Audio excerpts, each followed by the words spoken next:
Welcome to Season 3 of You're Not Alone with Townsend. My name is Townsend, and if you've followed my journey, you know that I'm not only a musician, but I'm also a mental health advocate.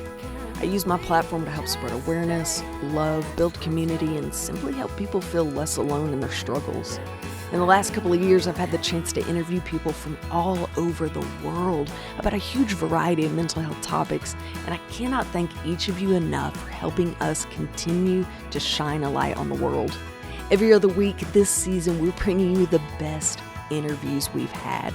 Make sure to like and follow this podcast if you're enjoying it. And if you want to keep up with everything we've got going, follow us on socials at Townsendtmusic. Hope you enjoy. What is up, everybody? Welcome to You're Not Alone with Townsend. This episode I'm really excited about.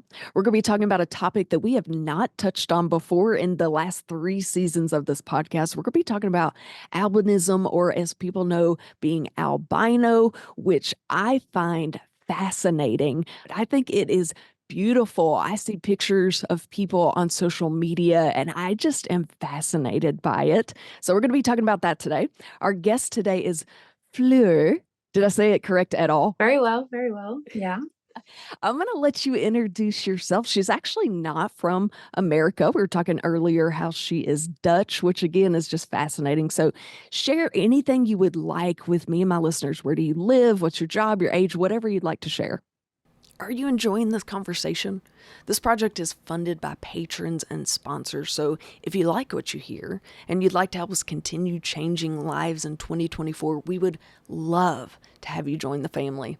Reach out to us at townsendtmusic@hotmail.com if you'd like to be a sponsor, or hop on patreon.com/townsendtmusic to join the patron family. As a thank you, you're going to receive extra podcast questions and content every episode, discounts, exclusive content, and so much more. So join the family and let's continue changing lives. So my name is Fleur, as stated before. It is a French word, but here it's a super popular name. You'll hear it a lot. I'm 20 years old. I'm currently a student, but I do also have a side job at a park, and I'm also looking into giving Spanish classes. And aside from that, I also do work on social media. Yeah, like I said, I'm Dutch. I live in a very small town. So really nothing special about that. But people always think that because I'm Dutch, I'm from Amsterdam. I'm not. Yeah. So, yeah. How many languages do you speak? I speak 5 languages. That is amazing. So yeah. I speak 1. I know sign language very well, so I guess 2 really. But that's amazing. Did you grow up learning that in school? Is your family multilingual? Most of my family members are multilingual, but I didn't really grow up at home with several languages. I started with English when I was I think I was 9 or 10 when I started learning English, but also because in my country, it's so normal to watch everything in English, listen to everything in English, music, movies, absolutely everything. So I did kind of grow up speaking English a bit. That is interesting. Okay. I love that. Okay. Well, we're just going to dive in. Are you all right with that? Yes. Let's get started. I think, honestly, a bunch of people don't know much about albinism. And I think, like I said, I ran across you on social media. You were doing a live stream, and I was so infatuated just by you guys discussing it and so many things that are intertwined with this condition that I think would blow people away. So I want to shine some light, spread some awareness. So let's start out with, what is albinism? So albinism is a genetically inherited condition that basically entails a partial or complete lack of melanin. And melanin is what gives your hair color, your eyes, and your skin. But because a lot of us lack it entirely, we have white hair, very, very light colored eyes, and very pale skin. And melanin is also has a direct influence on the development of your retina. So that also means for many of us that we are visually impaired or even legally blind. Wow. Okay. Very good. Now, that was something you addressed on your live stream, which we'll get to that in just a minute. Something else that you've posted a lot about is that many, many of your followers bring up that only people of color can be albino. Now, is that true or false? Now, that's a very common misconception, and I do understand where it comes from because albinism is more common amongst Africans and African Americans. Hmm. But everyone all over the world can have albinism if both of their parents carry the albinism gene. There are various mutated genes that cause albinism. So one is more common in Africa and one is more common in Europe, but albinism exists everywhere, also among plants, animals. So anyone can get it as long as your parents both carry the gene. Interesting. Well, that was going to be my next question. Is it hereditary, genetic? I guess you said both parents have to have a certain gene. Yeah. Yeah. So Okay. it is completely hereditary. It's also not contagious, so you can't randomly get it. You're either born with it or you're not. Yeah. After that, there's no way you can still get it. So yeah, it comes from your parents, and it's a recessive gene, so you do need both genes from both parents, because otherwise you will not be albino, you'll be a carrier, or you will just not have it at all. But yeah, it is genetic. Okay. So if you married someone that had the gene as well, they'd have a pretty good chance of being albino as well. Yeah, exactly. So if I married someone who carries one gene, Mm-hmm. my kids will have a 50% chance of getting albinism because I will always give them one of mine. Sure. Because I have two. You have two of each gene, right? So if my partner only has one, it's a 50-50 chance because they'll Interesting. either get it or they don't. Right. If I marry someone who doesn't carry the gene, my kids will only be carrier. They will never have albinism. But if I marry another albino, my kids will 100% have albinism. Interesting. Okay. I've already learned so many new things. Is anyone else have albinism? Only my older sister. So me and her, and then Wow. my parents are both carrier. And other than that, we really have no clue. Wow. Okay. So, what are some traits? You mentioned a few earlier. What are some traits that go hand in hand with this condition? So I think the most obvious is the nystagmus, which is I'm not really sure what to call it, but it makes my eyes shake. Hmm. It's involuntary, so I cannot control it, but I also don't notice it. So my vision isn't shaky, but my eyes get strained very fast. And you can really see in my eyes when I'm super tired Yeah. because they'll shake even more. And then aside from that, we have strabismus, which I guess is like crossed eyes. I don't really have that. Sometimes when I take a picture, I'll notice that one of my eyes is closer to my nose Hmm. compared to the other one. And then we also have astigmatism. Let's see, am I missing something? Oh, photophobia. We're very sensitive to light. I do have a ring light here right now, but it's not like I never put it directly into my face because my eyes really don't like that. So Okay. I have it from an angle. Those are, I think, the most common, most Yeah. well-known, yeah, Yeah. conditions that come with. It kind of makes me laugh. Your followers always bring up, can you go outside? Can you be in the sun at all? And it's like, yes, a little bit. Yeah. Yeah, a little bit. So I obviously have to be very careful. It also depends on the season. Now, I do happen to live in a country where especially in the winter, it's very cold. There's Mhm. barely any sunlight. Right now in January, it's super dark, super cloudy. So right now, I could be outside all day and have zero problems, Mhm. aside from the light sensitivity. But in the summer, I obviously always wear SPF, but I would say I could maybe be in the sun for 20, 30 minutes before I start to burn. Sometimes less, sometimes more. You have to be very careful.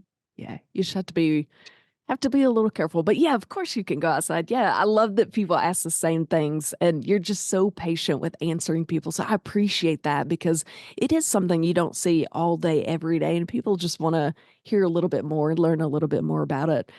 Yeah. Do you feel like does it affect your health at all? So this is something that my followers wanted to know. So could you be Hmm. maybe more susceptible to health related problems or does it just have to do with skin conditions? So people, I mean, not a lot of people think this, but I've had some comments saying that, oh, but you can only turn 30. And like, that's not true. I'm not sure where they got that Yeah. information, but I am more susceptible to skin cancers, and that is obviously because I have no melanin in my skin, so there's no protection from the sun. But that's really the only health condition that I'm more susceptible to. Aside from that, people with albinism are 100% healthy, Yeah. and yeah. I love it. Very good. So, how old were you when you realized your diagnosis? So, not when you got the diagnosis, but did Mhm. your parents sit down and explain it to you? Did you think, well, why is my hair white? So I don't have like one particular moment in Hmm. my head that comes to mind.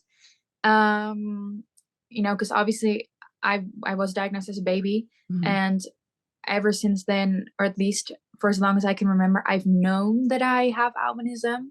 I've known that I'm different, but I think maybe when I was around 7 or 8, when you really start to want to make friends and play with each other, and when you're also more conscious about yourself and what you look like, I think that's probably the time when I realized, okay, like I'm really different compared Yeah. to others.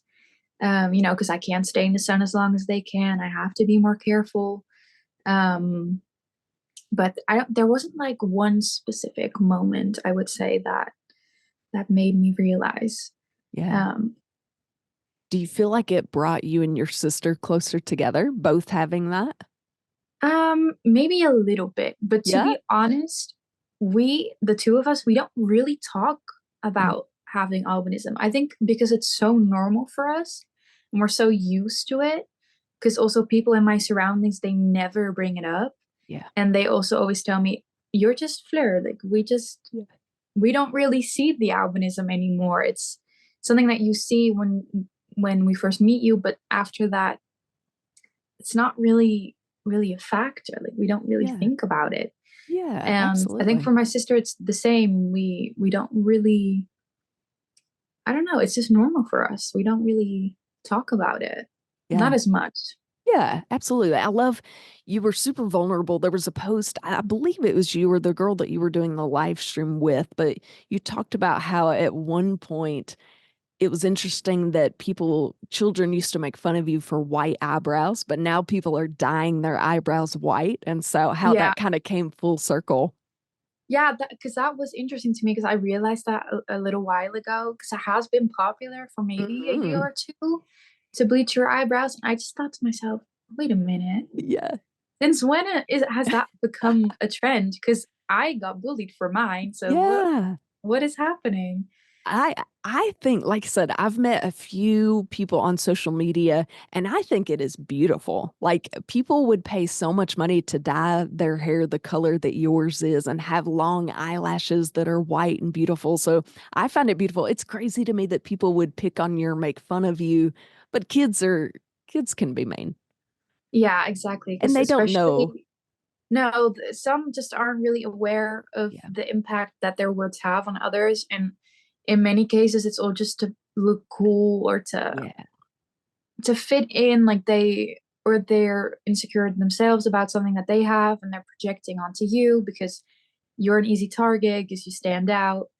Um, yeah, because it's especially young teens who will bother me about it. Yeah, that's so wild to me, which I guess it makes sense. As kids, when you see something different than yourself, you notice it a little bit more when you become aware, you know. So going off of that, what does self-care look like? What makes you feel like you?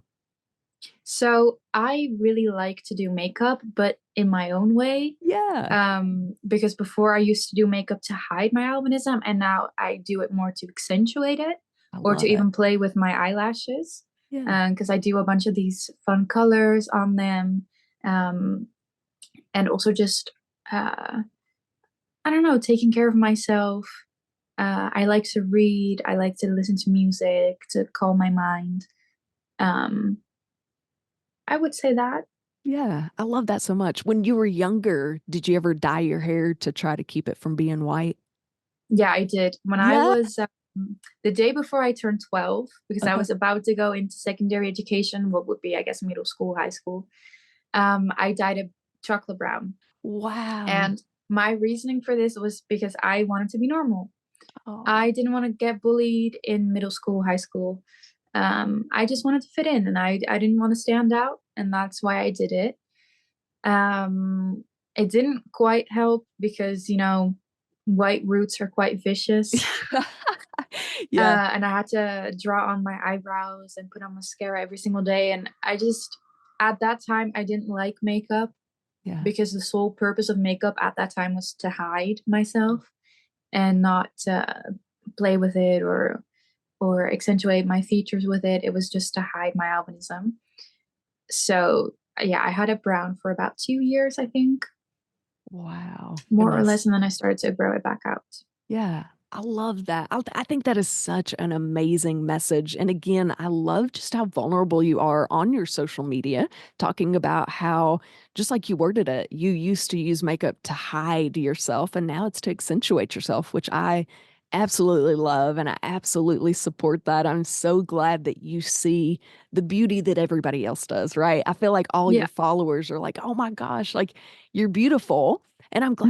I'm glad that, there's more awareness and more you and the other girl, I'm not sure her name, but y'all did a live stream together, and it's really cool to see you come out and discuss albinism and Yeah. say, you know what, it is beautiful and it is what we are and it makes us more special. I think that's Yeah. really neat.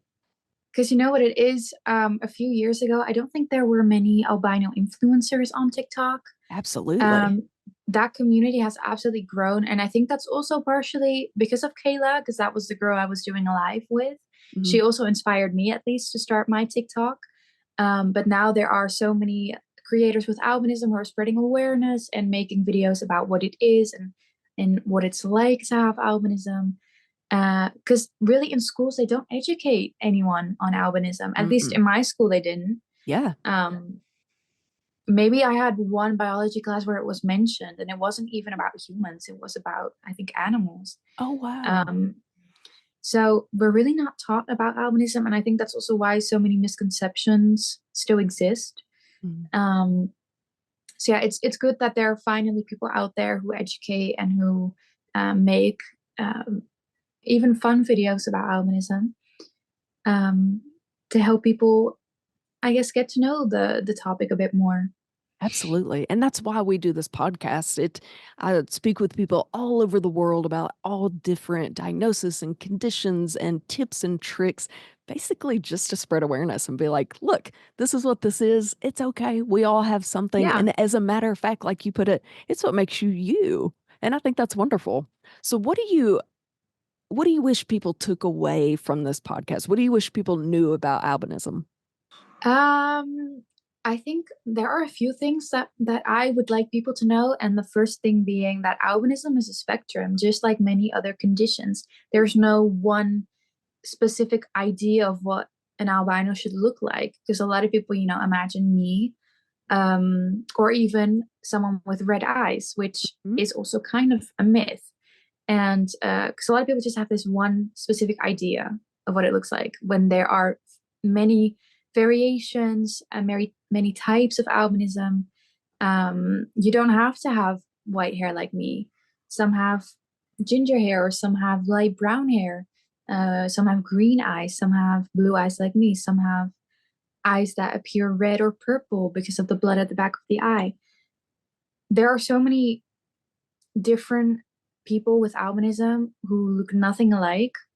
Um, but people often have like this image of what it should be, and they will tell anyone who doesn't fit it, "You're not albino because you don't look like what I think you should look like." Um, and then yeah, also the red eye thing, because what you really see is blood at the back of the eye. There are no red pigments in our eyes. So it is light shining through your eye, especially when you have no melanin in your eye. So you see the red that's at the back, the blood vessels. And that's what a lot of people don't know. Yeah. I had no idea until right now. Yeah. So, because a lot of people always tell me, "You're not albino because your eyes aren't red." And I'm like, well, What? that's not exactly how that works. Wow. I love how people are trying to tell you what you have Yeah. or what you are. Wow.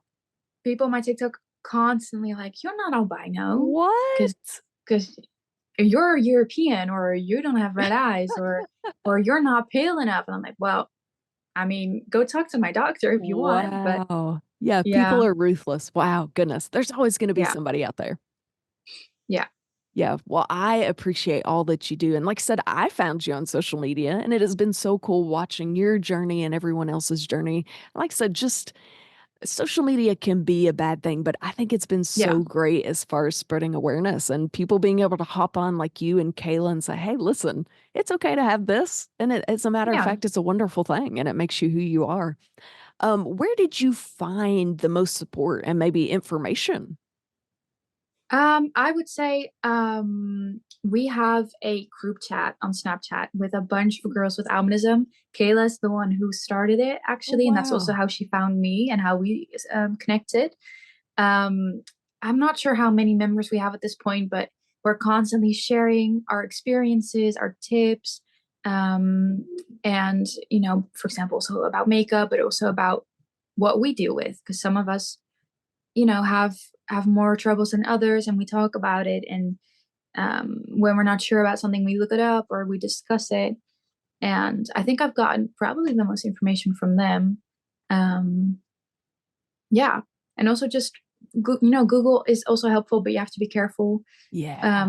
with what is accurate and what is not. um because I do also have a team here in my country that helps with school and for example, a cane or something like that, but it's not daily contact, and this Yeah. group is. Um, yeah, I think this group chat has probably helped me the most. That is so neat. Are the girls on that chat from all over the world? Yeah, Oh, yeah, that's so cool. I love that so much. yeah. There are a few from my country as well, and we're actually meeting up on Saturday. How cool. So it has actually, how do I say this? I've been able to connect with so many people with albinism because of it, and I've never met, or I have met a few people with albinism here, but so few. Mhm. So it's great that I can finally meet some people who share the same experiences. And Wow, that's yeah, amazing. Do you know any statistics about like how common it is or how many people have this? yeah. So it differs from continent to continent, but Mhm. here in Europe, it's about 1 in 20,000. Hmm. In Northern America, it's about the same, and then I don't know about Asia. I'm not quite sure, but in Africa, it's a lot more common, especially in sub-Saharan Africa. I think it's about 1 in 5,000 or 1 in 3,000 even. Wow, Um, yeah, it's a lot more common over there than it is here. that is interesting. I have learned so much in this quick, like 20-minute interview. I appreciate you. Also, we talked about how you're like 7 or 8 hours ahead of us here. Yeah, I Yeah, think 7 hours ahead. I love it. Thank you so much for taking time to chat with me and my listeners. It has been such a pleasure. You're welcome. It's I'm been happy to so help. good. Oh, absolutely. Okay, so what we're going to do, Fleur and I are going to continue chatting. We're going to do a few more questions. As usual, these are going to be for my patrons only. So if you want to listen to our conversation, hop on to patreon.com/Townsendtmusic. Hear the rest of our conversation. That is, of course, how we continue this project and this podcast. If not, we will catch you next week. If you'd like to hear the rest of this interview, visit patreon.com/Townsendtmusic. And don't forget, you can also watch the interviews on our YouTube channel at Townsendtmusic YouTube. Selena with Impact Coaching and Consulting is a certified life coach who helps women find harmony with their faith, family, and career. She offers a virtual goals workshop, mastermind group, and a one-on-one private coaching where she helps you identify your deepest purpose, develop a roadmap to reach tangible goals, and encourage you to overcome any obstacles along the way. Selena's worked with hundreds of business professionals throughout the United States, including small business owners, direct sales associates, chiropractors, financial advisors, real estate agents, doctors, professors, teachers, and many more. You can follow her at coach_Selena on Instagram and Impact Life Coaching on Facebook. You'll love the encouragement and the practical tips for finding harmony in your unique life. If you're looking to buy or sell, I have the perfect realty company for you. Clark & Co. Realty is located in the Benton, Bryant, Arkansas area. And they understand that buying or selling a home is more than just a transaction. It's a life-changing experience. That's why their team of highly seasoned real estate professionals is dedicated to providing exceptional, personalized services for all their clients. They truly take great pride in the relationships they build, and they always work relentlessly on the client's behalf to help them achieve their perfect real estate goals. They always have the client in mind, and I can speak firsthand when I say how reliable, trustworthy, and quick they were. When I was looking to buy my first home, they were there with me every step of the way, answering every question I could think of. They showed me a great amount of knowledge and patience through the process. It's no wonder they've won so many awards for their outstanding services and their excellent relationships with clients. So if you're looking to buy or sell, there is no better option than Clark & Co. Realty.